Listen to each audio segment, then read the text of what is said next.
ಜೈ ಶ್ರೀಕೃಷ್ಣ. ಶ್ರೀ ಗುರುಭ್ಯೋ ನಮಃ. ಆದಿತ್ಯಾದಿ ನವಗ್ರಹ ದೇವತಾಭ್ಯೋ ನಮಃ.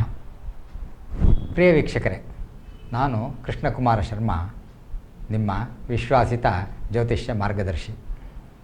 ಪ್ರಥಮವಾಗಿ ನನಗೆ ಈ ಜ್ಞಾನವನ್ನು ಪ್ರಸಾದಿಸಿದಂತಹ ಶ್ರೀ ಶ್ರೀ ಶ್ರೀ ಶಿವಂ ಗುರೂಜಿಯವರಿಗೆ ಪ್ರಣಾಮಗಳನ್ನು ಅರ್ಪಿಸುತ್ತೇನೆ. ಈ ದಿನದ ವಿಷಯ, ಈ ವರ್ಷದಲ್ಲಿ ಯಾರ್ಯಾರಿಗೆ ಗುರುಬಲ ಇದೆ ನೋಡಿ. ಯಾವುದೇ ಒಂದು ಶುಭ ಕಾರ್ಯ, ಮದುವೆ, ಮುಂಜಿ, ಗೃಹ ಪ್ರವೇಶ ಏನಿದ್ರೂ ಅದಕ್ಕೆ ಗುರುಬಲ ಬಹಳ ಮುಖ್ಯ. ಗುರುಬಲ ಅಂದ್ರೇನು? ಗುರುಬಲ ಅಂತಂದರೆ ದೈವಬಲ. ನಮಗೆ ಆ ಬಲ ಇದ್ರೇ ನಮಗೆ ಎಲ್ಲ ಕಾರ್ಯಗಳನ್ನು ನಿರ್ವಿಘ್ನವಾಗಿ ನಾವು ಸಂಕಲ್ಪಿತ ಫಲಗಳನ್ನು ಪಡೆಯೋದಕ್ಕೆ ಅನುಕೂಲ ಆಗುತ್ತೆ. ಈ ಕ್ರೋಧಿ ನಾಮ ಸಂವತ್ಸರದಲ್ಲಿ ಗುರುಗ್ರಹರು ವೃಷಭ ರಾಶಿಯಲ್ಲಿ ಸಂಚರಿಸ್ತಾ ಇದ್ದಾರೆ.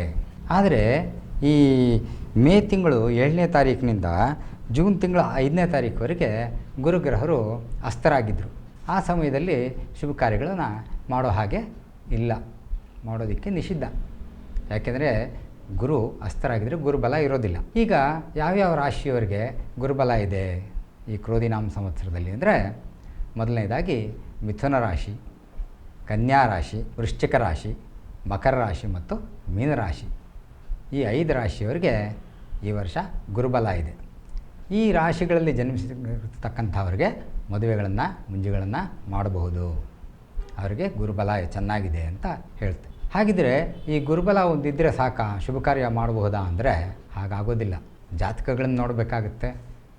ಮುಹೂರ್ತಗಳನ್ನು, ಶುಭ ಮುಹೂರ್ತ, ಶುಭ ಲಗ್ನ ಎಲ್ಲವನ್ನು ನೋಡಿ ನಾವು ಶುಭ ಕಾರ್ಯಗಳನ್ನ ಮಾಡಿದರೆ ಅದು ಯಶಸ್ವಿಯಾಗಿ ಪೂರ್ಣವಾಗುತ್ತೆ, ನಮಗೆ ಸಂಕಲ್ಪಿತ ಫಲಗಳನ್ನು ಕೊಡುತ್ತೆ.